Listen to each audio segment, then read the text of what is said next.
ingeniero José Luis Alvite Salones. Soy la alumna María Elizabeth Evangelista Garro del curso de instalaciones especiales. Me va a tocar exponer el tema de motores de corriente alterna. Denominamos motor de corriente alterna aquellos motores eléctricos que funcionan con un tipo de alimentación eléctrica. Es una máquina motriz que es un aparato que se convierte de una forma determinada de energía en energía mecánica de rotación o par. Convierte la energía eléctrica en fuerzas de giro por medio de la acción mutua de los campos magnéticos. Por otra parte, también transforma energía mecánica de rotación en energía eléctrica y se le puede llamar una máquina generatriz de FM, o sea, de una fuerza eléctrica motriz. Tenemos las partes básicas de la corriente alterna, que son la carcasa, que es una caja que envuelve las partes eléctricas del motor, que es la parte externa.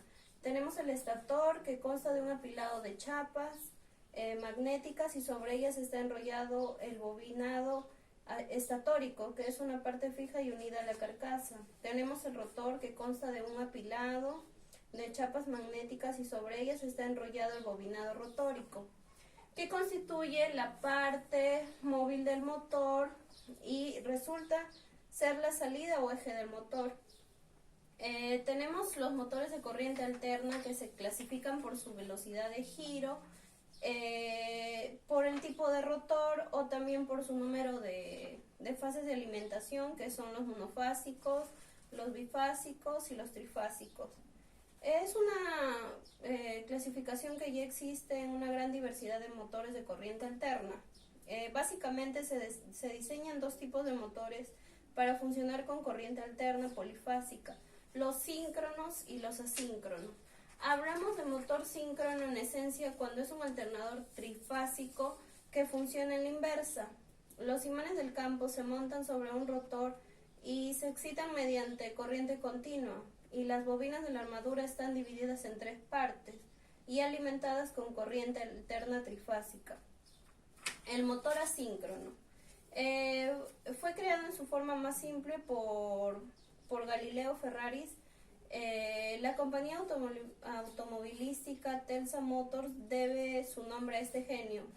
Para muchos, el hombre que iluminó el planeta. 2 años más tarde se construyó una máquina con el rotor en forma de jaula de ardilla. El rotor de bobinado se desarrolló a principios del siglo XX. Un motor de rotor bobinado, a igualdad de potencia y clase de protección, es más costoso, menos robusto y exige un mantenimiento mayor que la jaula de ardilla. No obstante, frente a este último posee fundamentalmente dos ventajas que en algunos casos concretos resultan determinantes.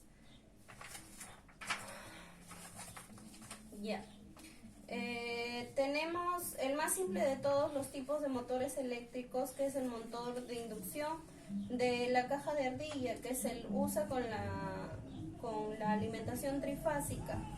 Tenemos los motores de baterías con conmutadores que funcionan tanto con corriente continua como con corriente alterna y se denominan motores universales.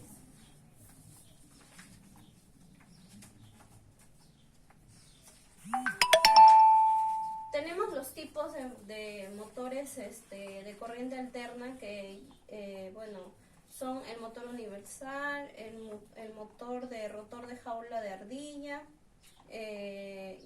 cada quien con sus características. En el motor universal pueden trabajar con corriente alterna, son grandes pares de arranque, elevadas velocidades de rotación y excitación en serie. Las ventajas son su bajo coste, su reducido tamaño, su poco peso.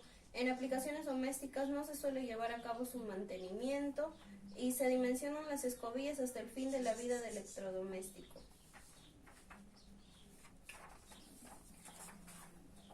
También vamos a ver los motores de anillos rozantes, que son motores asíncronos con un devanado trifásico de cobre dispuesto en las ranuras de rotor, que va conectado a 3 anillos metálicos por uno de sus extremos, en tanto que por el otro lado se conectan en estrella. Bueno, y con eso también podemos ver una placa de características de un motor trifásico que, bueno, tengo aquí en la mano la figura, pero se trata de un motor trifásico de corriente alterna, potencia nominal asignada al eje de motor. Los bobinados se pueden conectar en estrella hasta una tensión máxima de 380 voltios, circulando en ese caso una corriente en cada línea de alimentación. De ahí tenemos los tipos de motores, que aquí en la mano tengo unos ejemplos de motor a prueba de explosión de polvo, tenemos motor de escape de humo, motor a prueba de explosión de freno, motor síncrono de imán permanente, el motor de alta eficiencia de alto voltaje con carcasa de aluminio, tenemos el motor todo en una frecuencia variable, el motor de frenado rápido, motor de frecuencia variable y velocidad variable, y el electromotor IE4 de alta eficiencia. Bueno, esa ha sido mi exposición sobre motores. Muchas gracias.